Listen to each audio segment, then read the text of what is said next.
Rumah nanas SpongeBob dibelah tanpa belas kasihan, berubah menjadi kapal bajak laut yang terkenal dari Bikini Bottom, dan SpongeBob yang berubah menjadi raja bajak laut kejam dan kejam. Semua ini dimulai dari abad pertengahan.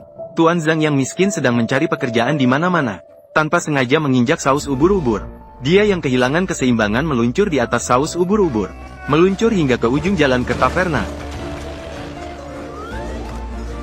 Harus diakui bahwa ketahanan si tua sungguh luar biasa. Setelah pulih, si tua menjelaskan maksudnya, dan menyatakan bahwa dia berpengalaman dalam kasir, melihat seseorang menyentuh uangnya. Krabs marah dan mengusirnya tanpa belas kasihan. Si tua yang gagal di tempat kerja mencari pelipur lara dengan minum. Tiba-tiba dia mendengar suara. Dia mengikuti suara itu. Ajak Ahdai memberitahu Tuan Zhang, sebuah kapal akan berlayar jauh, sedang merekrut pelaut. Suara pemotongan kapal terdengar dari kejauhan. Ketika Lao Zhang mendengarnya, dia menolak berkali-kali. Tapi kamu tidak bisa menentukan hal ini. Pai Ahdai menggunakan metode khusus berhasil menangkap Lao Zhang. Dengan begitu, Lao Zhang naik ke kapal bajak laut. Awalnya dia sedikit menolak, namun setelah mengetahui bahwa hanya dia yang bisa melakukannya, dia menerima dengan senang hati. Selanjutnya adalah mengenal proses kerja. Terlihat Pai Ahdai mengeluarkan tali. Dalam sekejap, Lao Zhang langsung diikat ke tiang. Tiba-tiba geladak mulai bergetar. Para awak kapal mulai gelisah. Kapten legendaris yang kejam, Xiao Spon, muncul. Dia memberitahu semua orang bahwa tujuan pelayaran kali ini adalah menangkap ubur-ubur legendaris. Melihat Lao Zhang penasaran dengan kakinya, dia pun menunjukkan. Sebenarnya kakinya tidak terluka.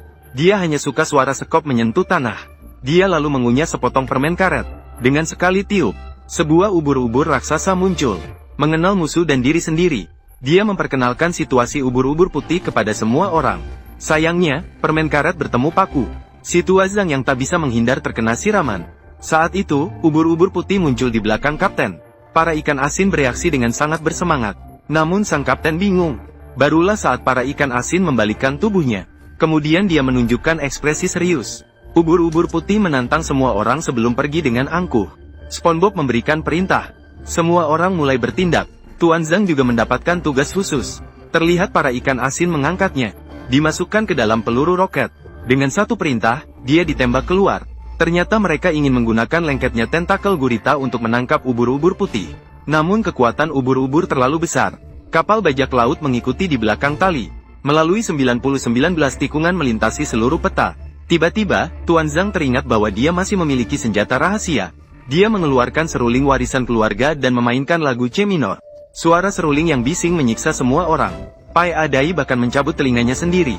Namun ubur-ubur tampaknya tertarik dengan suara seruling dan mulai melompat-lompat dengan gembira. Para awak kapal bekerja sama dengan semangat yang tinggi, memanfaatkan kesempatan ini untuk menangkap ubur-ubur. Selanjutnya adalah tahap paling penting. Dalam pandangan penuh harapan para awak kapal, SpongeBob menyelamatkan ubur-ubur dan melepaskannya kembali ke laut. Ubur-ubur yang kembali ke laut memberikan sentuhan lembut padanya. Kemudian ubur-ubur berlayar dengan gembira ke kejauhan. Sayangnya, ia kembali ditangkap. Ternyata Krabs dan Plankton ingin menghasilkan uang dari ubur-ubur. Setelah mengetahui hal ini, SpongeBob dan Patrick marah dan bersumpah, dan mengancam kedua orang tersebut dengan bantuan para awak kapal. Putar kepala dan lihat, para awak kapal telah mengkhianati dan bergabung dengan musuh. Burung nakal juga tidak mau kalah, langsung menyalakan peluru dan meledakkannya.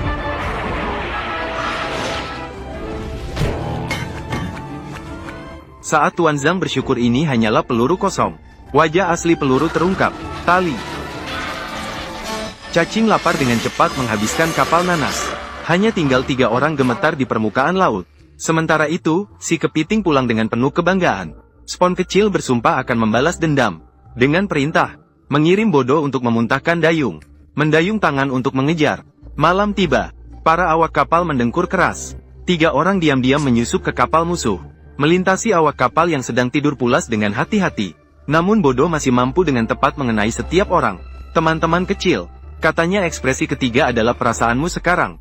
Lihatlah ekspresi dan lihat apakah ada yang sama dengan perasaanmu. Mereka berhasil menyelamatkan diri dari ubur-ubur. Ubur-ubur putih melompat ke air, berenang cepat ke kejauhan. Saat itu, kepiting tua dan burung nakal memandang 3 orang dengan marah. SpongeBob dan teman-temannya mencoba merayu kepiting tua, tapi tidak berhasil. Mereka bahkan ingin mencabut matanya. 3 orang dikelilingi. Saat kritis, ubur-ubur putih melompat tinggi. berhasil menyelamatkan 3 orang. Kepiting tua bersiap untuk menangkap lagi. Naik ke tiang dan langsung menembak ubur-ubur. Ubur-ubur putih menjadi marah. Langsung menabrak kapal kepiting. Kapal langsung terbelah menjadi 2. Ini pertama kalinya saya melihat ikan takut air.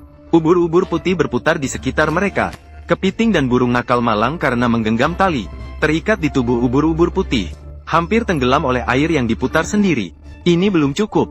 Ubur-ubur putih mengarahkan pantatnya ke semua awak kapal. Permukaan air muncul pusaran raksasa. Semua ikan asin terhisap ke dalam air. Tuan Zhang menjadi satu-satunya yang selamat dalam operasi berburu kali ini.